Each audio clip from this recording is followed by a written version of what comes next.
far north early in 1952 by the United States Navy. This was the site of Ski Jump 2, where ice covers the Arctic Ocean and adjacent seas.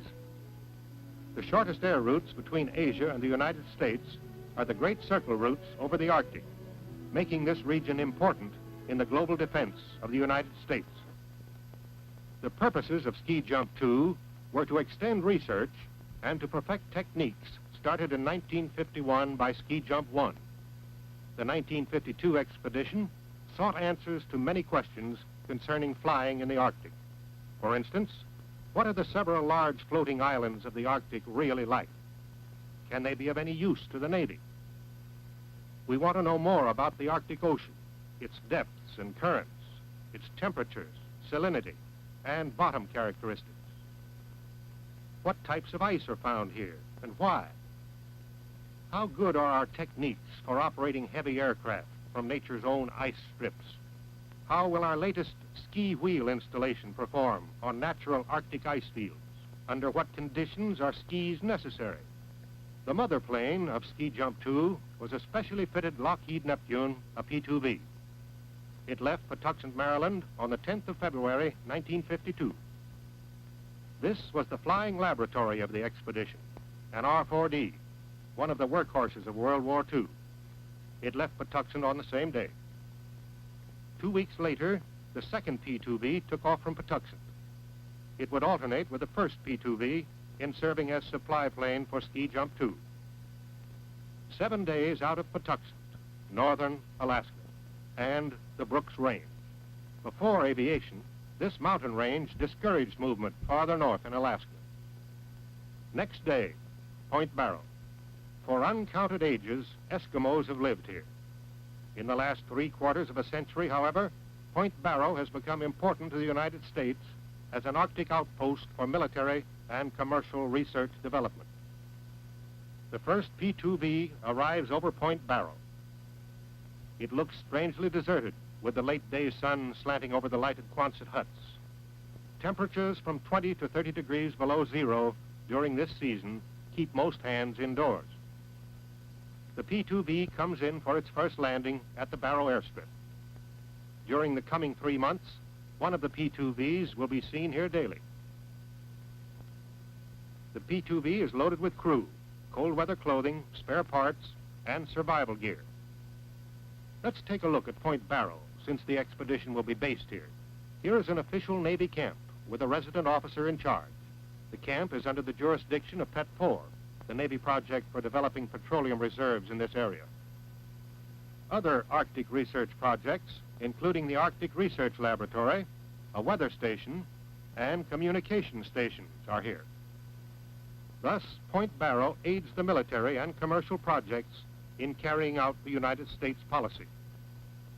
It was planned to begin Ski Jump 2 by establishing several oceanographic stations in the general area of 76 North and 145 West. Small amounts of reserve fuel were to be cached at 2 of these stations. From a station having a fuel cache, flights could fan out to more remote oceanographic sites without having to return to Point Barrow for fuel. Such stations were to be equipped with a small radio homing beacon with a 1 1/2 watt transmitter powered by a wind-driven generator. The station was also to have a 500-gallon cell for the gasoline cache. The 10-mile range of the radio beacon was too short.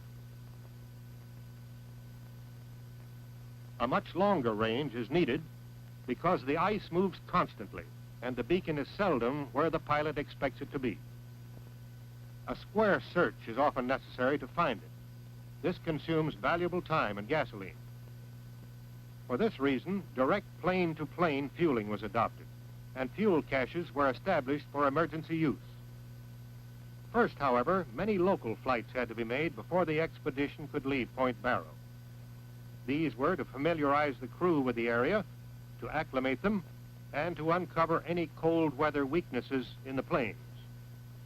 This experimental landing strip is 2 miles offshore from Point Barrow. On one of the familiarization hops, a trial landing was made on this strip. Combination ski and wheel landing gear are seen here, In this type of landing, on smooth ice with a light snow cover, the skis are raised and only the wheels are used. It was not unusual to return to the Barrow airstrip after one of these local hops and find a new cold weather problem. These problems, ranging from minor leaks of various types to an engine change, resulted in a 1-month shakedown period prior to beginning actual operations.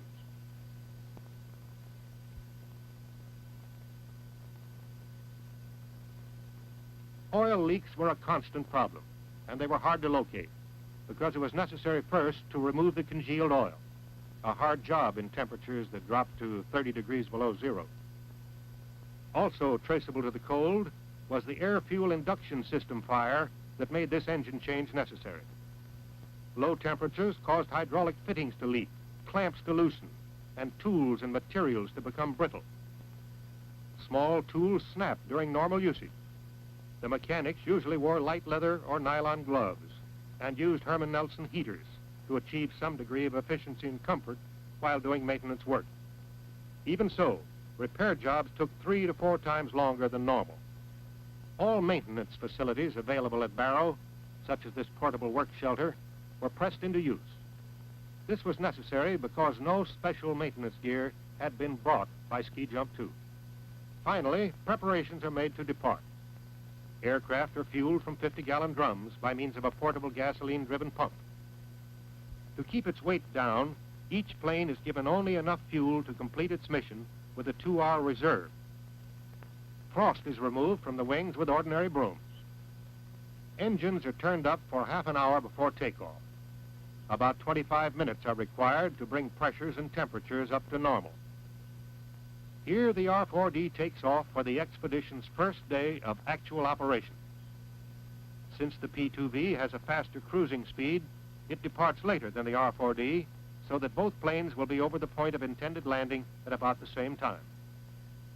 Aviation crews, oceanographers, and geophysicists, 10 highly trained persons per plane, depart for the site of the first oceanographic station. Off Barrow, the planes fly over the shore lead. The Arctic sea smoke seen here is caused by relatively warm open water coming in contact with cold air. During all flights over ice, the pilots and scientists keep a log of ice conditions. 1 hour before the scheduled rendezvous, the R4D begins transmitting homing signals. These are continued until the P2V comes within visual range.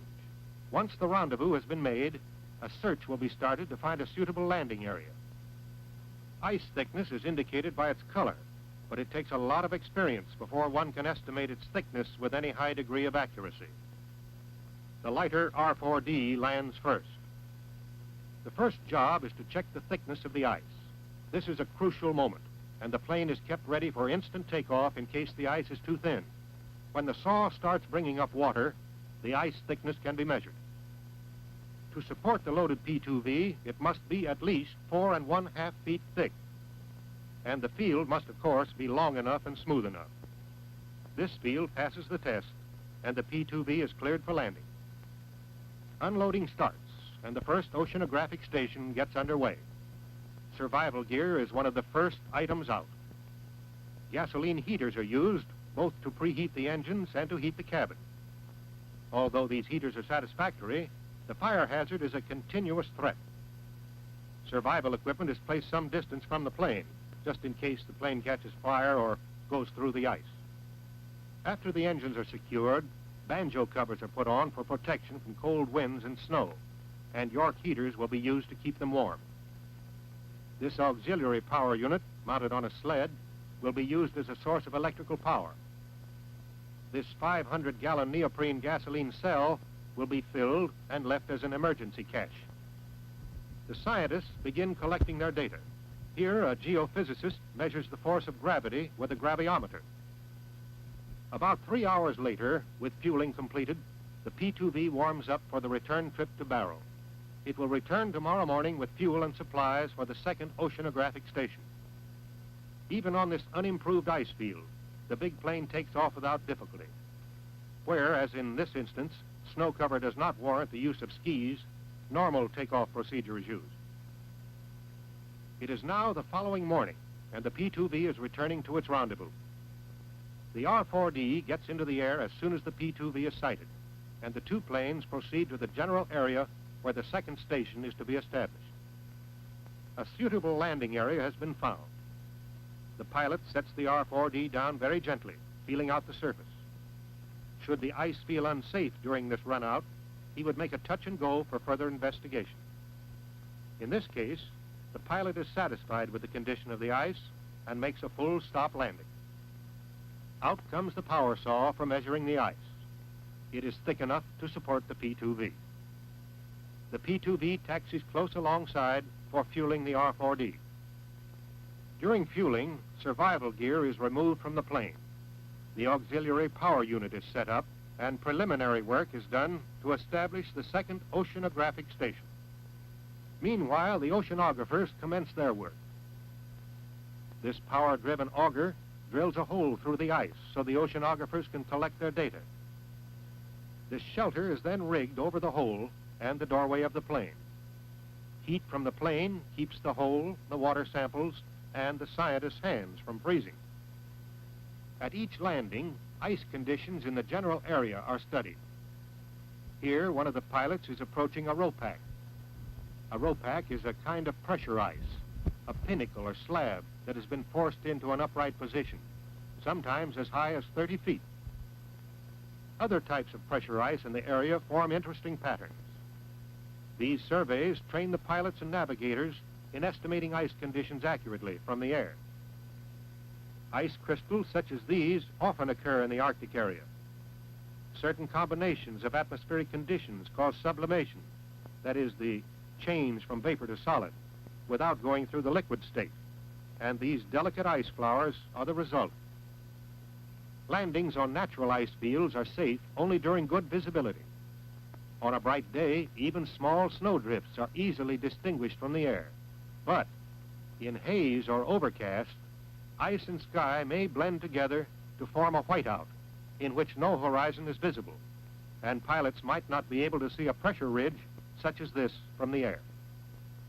The P-2V prepares to return to Barrow. Normally, 2 or 3 hours are needed to bring the work of an oceanographic station up to this point. But several more hours will be needed to complete the work. The first 4 oceanographic stations were set up in this manner. On the 26th of March, the P-2V left Point Barrow to rendezvous with the R-4D. The two planes then flew in company to the proposed site of the 5th station. Up until this time, all landings had been made on large areas of winter ice. That is, ice less than 1 year old, relatively smooth, with little snow cover. It makes the most desirable landing sites on the ice pack. However, north of the 4th station, areas of winter ice suitable for landing became scarce. Therefore, an ice field more than 1 year old had to be used for the site of the 5th oceanographic station. The P-2V gets ready to let down as soon as the R-4D has landed. A radio message from the R-4D advises that the area is rough. It is rough, and the landing strip is too short. The pilot tries reverse pitch braking, but the plane goes into a sideways skid. Smoke pours out of the port engine nacelle. The R-4D crew runs to lend a hand. Luckily, the fire is only a small one and is quickly put out. That reverse pitch didn't work very well. The left propeller went into reverse first and stuck there. The right would not reverse at all. This caused the plane to swerve, skid sideways through the drift, and damage the port ski. However, the bottom of the ski is not damaged, so a takeoff may be possible. The left prop has been restored to normal functioning, and the P-2V is warmed up. Despite the damaged ski, the decision is made to attempt the takeoff. It works all right. Notice how cleanly the skis slide. They hold the wheels clear of the snow most of the time. This ski installation is the result of 3 years' experimentation and testing. One recommendation resulting from Ski Jump 2 is that this ski installation be accepted as a model installation on any large aircraft using tricycle landing gear. For ski takeoffs in the P-2V, full flaps, full nose-up elevator trim, and full power with water injection is used. ski takeoffs are quite similar to seaplane takeoffs in that a definite hump speed is encountered. As soon as the aircraft becomes airborne, the elevator is returned to neutral trim. Once more, the P-2V heads back to Barrow, and the R-4D crew and the scientists turn to setting up an oceanographic station. Next morning, during a takeoff, the R-4D ran out of luck and struck a snow-covered ridge, collapsing the left landing gear. Shearing off the left propeller and buckling the outer panel of the left wing, Point Barrow radio informs the maroon crew that rescue will be delayed several days because of P-2V troubles. The crew immediately set up their survival gear and begin sorting out what equipment can be taken and what will have to be left behind. Instructions are received to clear a landing strip for the P-2V. All hands help level snowdrifts and small ice hummocks. After the runway is smooth, it is marked with bright red flags. Never had any plane looked so good to the handful of men of the flying laboratory.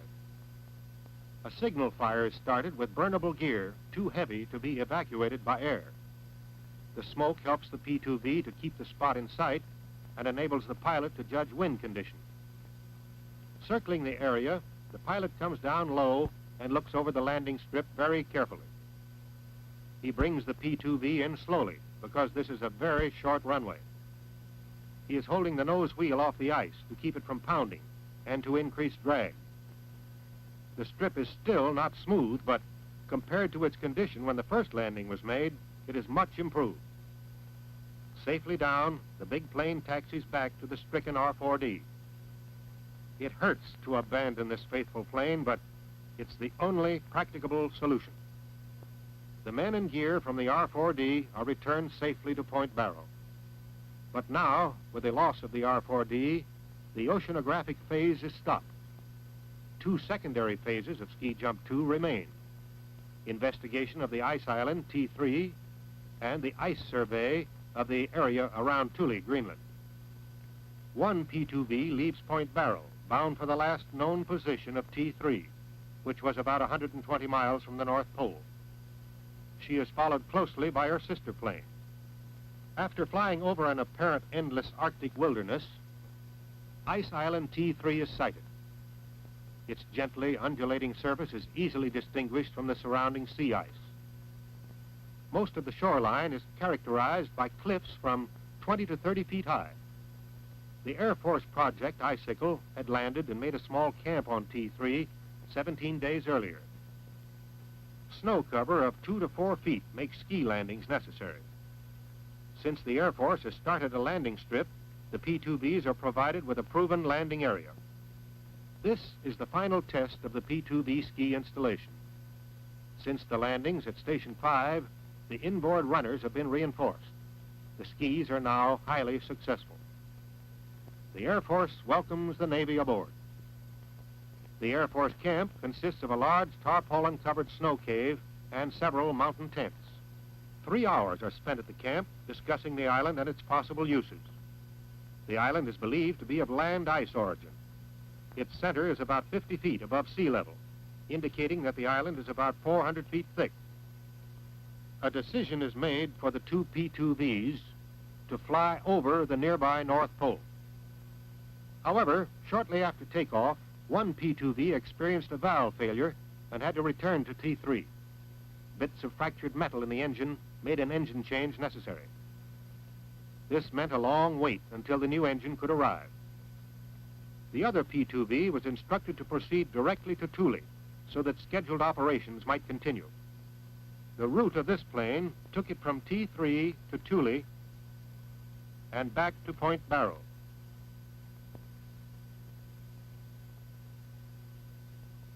Meanwhile, there was work to be done on T3. The Navy crew turned to and built their own quarters. Survival tents were erected and construction of a Jamesway hut begun.